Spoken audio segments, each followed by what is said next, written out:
अध्यक्ष महोदय, कृषि व उससे जुड़ी गतिविधियां हमारे छोटे से प्रदेश की अर्थव्यवस्था की मजबूत रीढ़ की हड्डी हैं और हमेशा रहेंगी। हर किसान की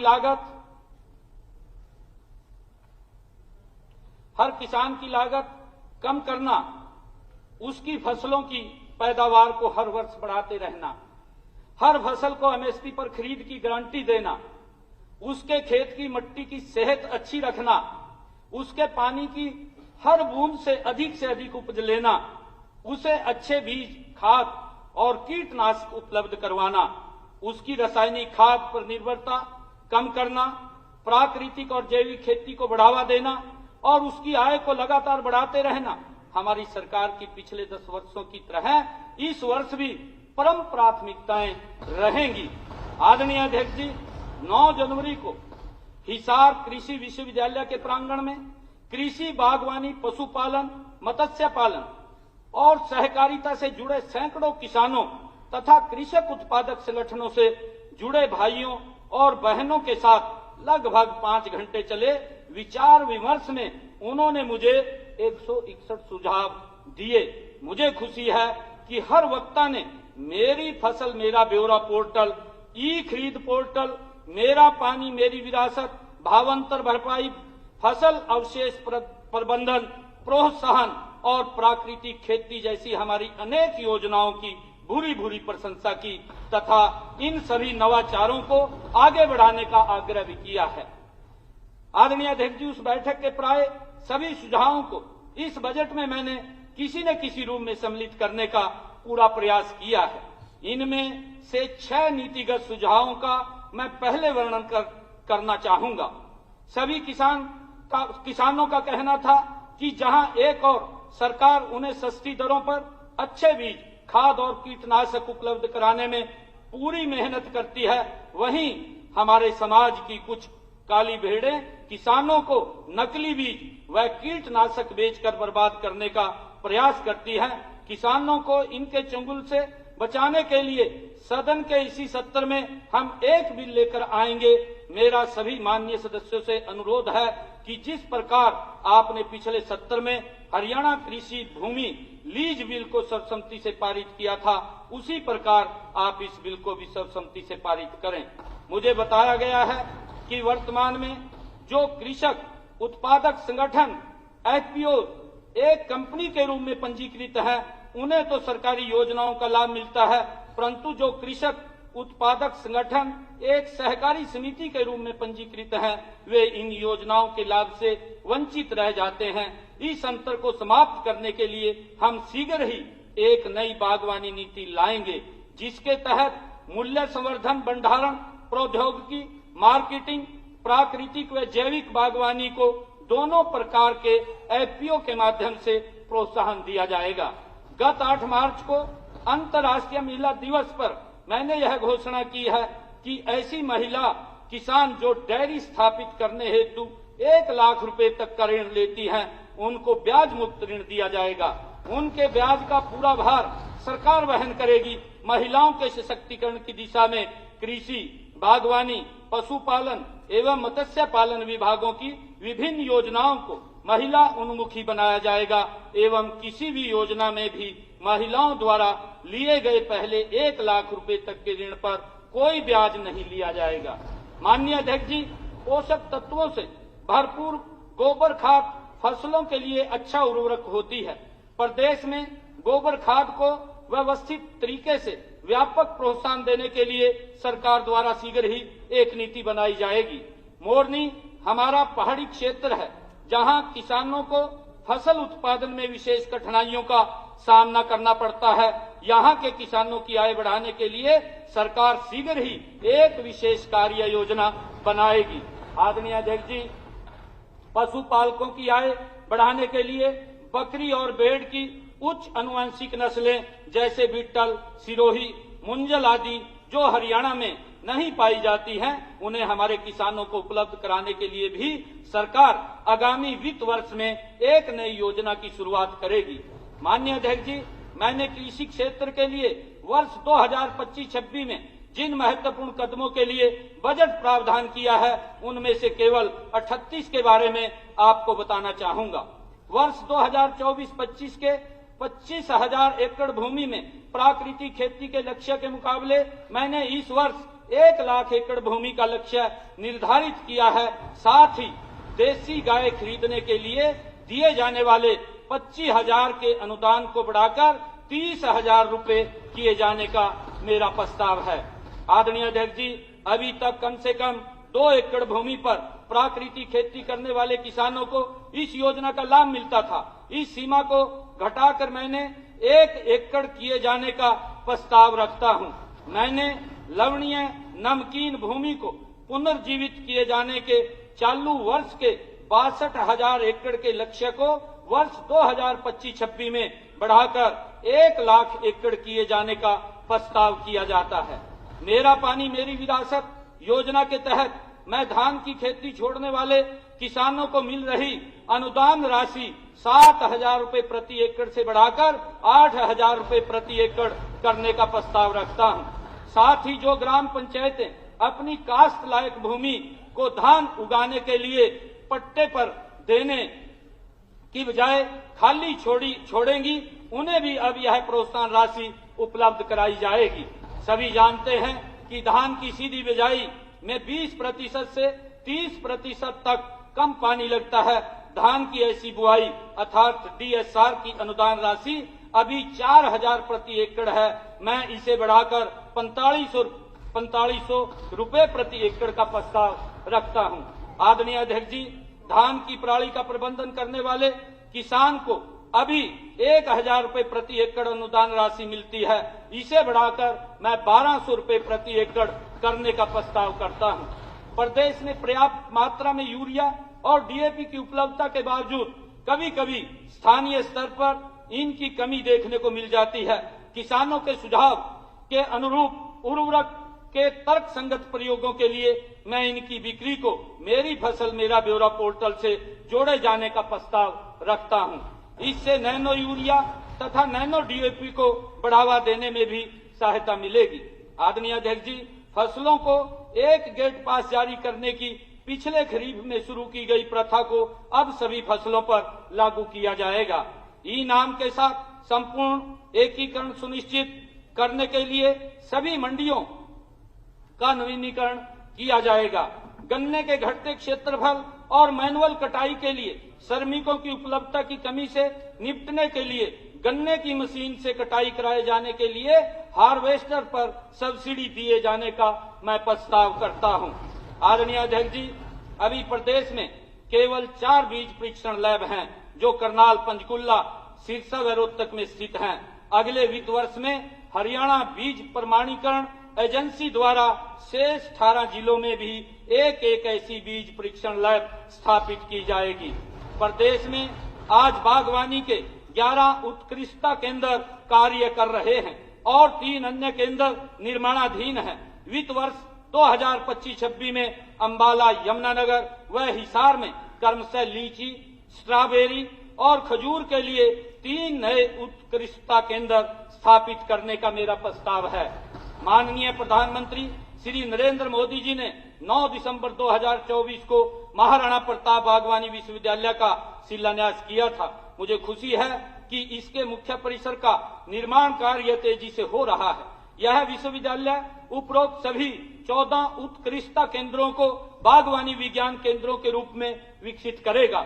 माननीय अध्यक्ष जी, बागवानी में क्षेत्रीय विशिष्ट अनुसंधान आवश्यकताओं को पूरा करने के लिए चांदसौली, अंबाला में बागवानी विश्वविद्यालय द्वारा बनाए गए बागवानी अनुसंधान केंद्र का उद्घाटन मेरे द्वारा इसी वर्ष 20 जनवरी को किया गया। वर्ष 2025-26 में दक्षिणी हरियाणा के पलवल जिले में एक ऐसा अनुसंधान केंद्र स्थापित किया जाएगा। अभी बागवानी मिशन प्रदेश के 19 जिलों में चल रहा है। वित्त वर्ष 2025-26 में मेरा बाकी बचे हुए 3 जिलों नामतः फरीदाबाद, रेवाड़ी और कैथल में भी इसे लागू करने का प्रस्ताव है। आदरणीय अध्यक्ष जी, इसके अतिरिक्त सभी 22 जिलों में 400 बागवानी क्लस्टर्स के माध्यम से तथा जापान सरकार की सहायता से अगले 9 वर्षों में 2,738 करोड़ रुपए की लागत से एक नया सतत सस्टेनेबल बागवानी प्रोजेक्ट शुरू किया जाएगा। वित्त वर्ष 2025-26 में मैंने इस महत्वाकांक्षी प्रोजेक्ट के लिए 138 करोड़ रुपए का प्रावधान रखा है। मैंने 3 उभरती हुई गतिविधियों मशरूम, कंपोस्ट और कंपाउंड हाईटेक हाइड्रोपोनिक्स और एरोपोनिक्स तथा एफपीओ द्वारा बनाए गए 20 किलोवाट से अधिक लोड वाले कोल्ड स्टोरों को 7 रुपये 50 पैसे के बजाय अब 6 रुपये 50 पैसे प्रति यूनिट की दर से बिजली देने का निर्णय किया गया है। इस आशय से हरियाणा विद्युत विनियामक आयोग को आदेश देकर एक नई कैटेगरी बनाई जाएगी। माननीय अध्यक्ष जी, मेरा फसल मेरा ब्यौरा पोर्टल में अभी कुछ फसलों के लिए ही इंटर क्रॉपिंग की सुविधा दी जाती है। यह सुविधा अगले वित्त वर्ष से सारी फसलों के लिए उपलब्ध कराई जाएगी। माननीय अध्यक्ष जी, हरियाणा सरकार द्वारा 2600 करोड़ रुपए की लागत से गन्नौर में बनाई जा रही अंतर्राष्ट्रीय फल एवं सब्जी मंडी का निर्माण कार्य तेजी से प्रगति पर है। इसके पहले चरण में 400 दुकानों के लिए 5 सेट्स तथा उनके लिए सभी मूलभूत सुविधाएं आगामी नवंबर तक पूरी कर ली जाएंगी। यह आधुनिक मंडी किसानों को सस्ती दरों पर बेहतर मूल्य, उन्नत भंडारण और कोल्ड स्टोर की सुविधाएं प्रदान करेंगी, जिससे उनकी आय में वृद्धि होगी। राष्ट्रीय और अंतर्राष्ट्रीय बाजारों से किसानों का सीधा जुड़ाव होने से कृषि उत्पादकों का निर्यात भी बढ़ेगा। आदरणीय अध्यक्ष जी, मैं गुरुग्राम में फूलों की खरीद और बिक्री के लिए एक अत्याधुनिक एवं वातानुकूलित फूल मंडी की स्थापना करने का प्रस्ताव रखता हूं। आदरणीय अध्यक्ष जी, गांव मनेठी जिला रेवाड़ी में मार्केट कमेटी द्वारा एक उपयार्ड बनाए जाने का प्रस्ताव भी मैं रखता हूं। प्रदेश में हरियाणा राज्य भंडारण निगम द्वारा बागवानी उत्पादों के निर्यात को बढ़ावा देने के लिए हिसार एयरपोर्ट में एयर कार्गो के लिए एक गोदाम बनाया जाएगा, जिसके लिए इसे 5 एकड़ भूमि तथा विमानों की पार्किंग, मरम्मत व रखरखाव के लिए 4 एकड़ भूमि उपलब्ध कराई जाएगी। माननीय अध्यक्ष जी, हरियाणा राज्य भंडारण निगम द्वारा वित्तीय वर्ष 2025-26 में 3 लाख मीट्रिक टन के नए गोदाम व यमुनानगर में आधुनिक तकनीक का 1 लाख टन की क्षमता का एक साइलो भी बनाया जाएगा। हैफेड भारत सरकार की पीईजी योजना के तहत 30 लाख मीट्रिक टन की नई भंडारण क्षमता उपलब्ध कराया जाएगा। आदरणीय अध्यक्ष जी, दक्षिणी हरियाणा में सहकारी क्षेत्रों की सबसे बड़ी आधुनिक सरसों तेल मिल जिला कुरुक्षेत्र में सूरजमुखी के तेल मिल की स्थापना सार्वजनिक निजी भागीदारी पीपी मोड के तहत सुनिश्चित की जाएगी। देसी सांड के वीर्य की लिंग आधारित छंटाई के लिए राष्ट्रीय डेयरी विकास बोर्ड की मदद से हिसार में शुक्राणु छंटाई प्रयोगशाला बनाए जाने का मैं प्रस्ताव रखता हूं।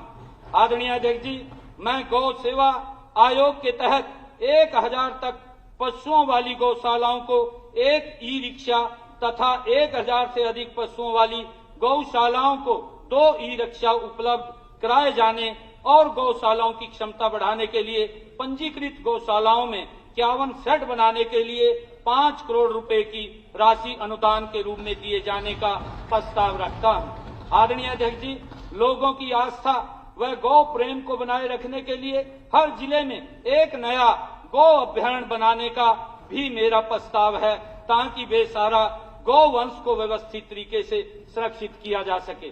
माननीय अध्यक्ष जी, पशुपालक किसानों को पशु बीमा योजना के तहत एक किसान को अभी अधिकतम 5 पशुओं के बीमे की सीमा है, मैं इसे बढ़ाकर 10 पशुओं तक किए जाने का प्रस्ताव रखता हूं। मैंने 60 करोड़ रुपए की लागत से सभी पशु चिकित्सा संस्थाओं में दवाइयों व उन्नत डायग्नोस्टिक उपकरणों जैसे एक्सरे, अल्ट्रासाउंड लगाने के लिए मैंने प्रस्ताव किया है। ये सेवाएं पशुपालकों को निःशुल्क उपलब्ध करवाई जाएंगी।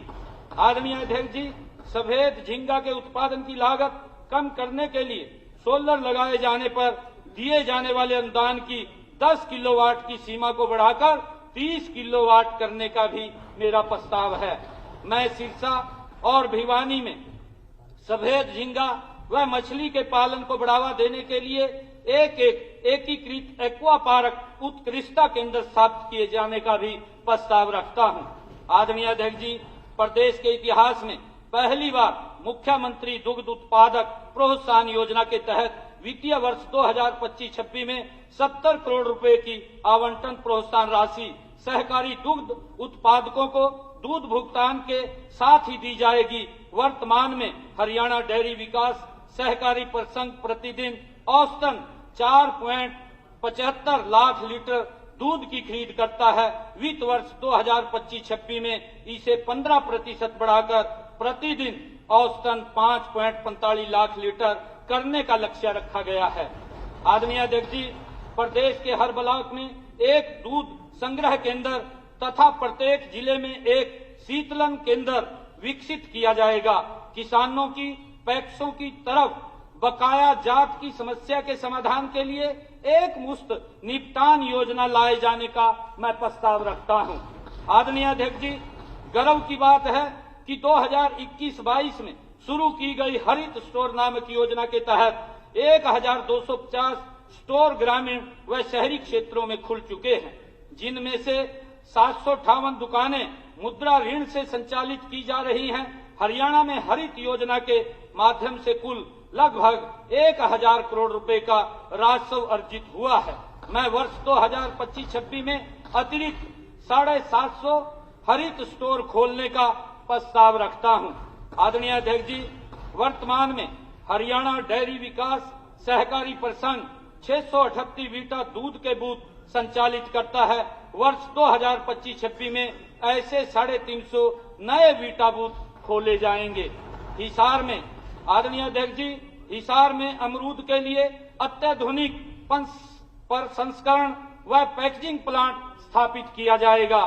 सिरसा में किन्नू उत्पादक किसानों के लिए हरियाणा एग्रो इंडस्ट्री कारपोरेशन व हरियाणा डेयरी विकास शहरी परिसंघ संयुक्त रूप से एक जूस प्रसंस्करण संयंत्र स्थापित करेंगे। माननीय अध्यक्ष जी,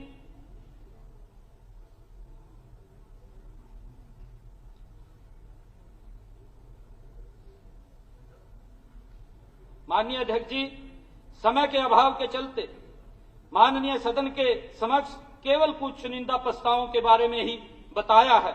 विभाग की सभी योजनाओं के प्रस्तावों के लिए वर्ष 2024-25 के संशोधित अनुमान की तुलना में कृषि एवं किसान कल्याण की आवंटित राशि को 19.2% से बढ़ाकर 4229.29 करोड़ रुपए, बागवानी विभाग की आवंटित राशि 95.50% से बढ़ाकर 1068.79 करोड़ रुपए, पशुपालन विभाग की आवंटित राशि को 5.9% से बढ़ाकर 2083.43 करोड़ रुपए, मत्स्य पालन विभाग की आवंटित राशि को 144.40% से बढ़ाकर 218.76 करोड़ रुपए, सहकारिता क्षेत्र की आवंटित राशि को 58.80% से बढ़ाकर 1254.57 करोड़ रुपए का प्रस्ताव रखता हूं।